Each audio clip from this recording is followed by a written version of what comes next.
Hey guys, Allie here, and today I'm going to show you how to get this lovely Power Zone bar on all of your Peloton rides. Actually, there's an option so that you can have it only show when you're doing a Power Zone ride or all your cycling classes like I have it. So what you're going to want to do is we're going to exit out of this class. Oops.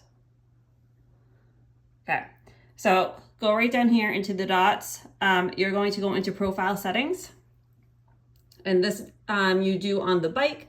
So then what you're going to go ahead and do is go over here to preferences. And here are all the preferences that you can make. So if we scroll down, right here, you will see a section that says Power Zones. So you can go ahead and select, I have mine, you can either do only Power Zones or you can do all cycling classes. I have mine for all cycling classes. That's just how I like to have it.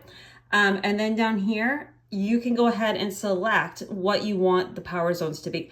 So based on your own settings, if you have not taken the FTP test, it will give you a generic one based off of your weight and your gender.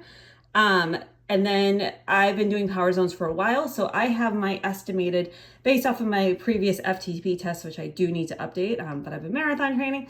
And then you can also enter in a custom value if you would prefer that. So right now mine is based off of my last FTP test. So it'll go ahead and it will update all of my zones in there. So I know exactly what to do when the instructors go ahead and call out zone 1, zone 2, zone 3, whatever it is. So again, I hope this is helpful. Let me know if you have any questions.